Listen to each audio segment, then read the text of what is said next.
ভারত থেকে যদি আমরা সঠিক যেটুকু হিসা আমাদের পাওয়ার সেটা যদি আমরা পেতাম তাহলে কিন্তু তিস্তা এইভাবে মরে যায় না। একটা মহাপরিকল্পনার কথা বলা হয়েছে, এই দাবি আমরা কিন্তু তুলছি, আমাদের পার্টিতেও আমরা এই দাবি তুলেছি এবং আমরা মনে করি যে আলটিমেটলি এটা একটা মহাপরিকল্পনার মধ্যে নিয়ে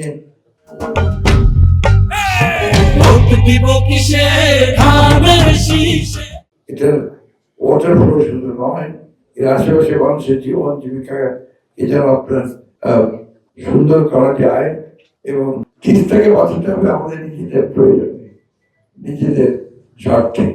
এই জন্যই আমরা আন্দোলনটাকে আরো বেগবান করতে হবে এবং সেবা এই বইটি বের করে সেটা বহুত কাজ করেছেন যে আমাদের মানুষকে তিনি সচেতন করেছেন, নেক্সট জেনারেশনকে তিনি আকৃষ্ট করতে সক্ষম হবে বিশ্বাস করি।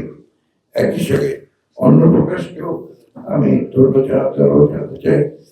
সবশেষে আপনাদের সকলকে আহ্বান জানাবো, বিশেষ করে তিস্তা অবহিকার লোককে যে সত্যি কথাই বলি, আপনারা জেগে উঠুন, আপনাদের তিস্তাকে আপনারা বাঁচান।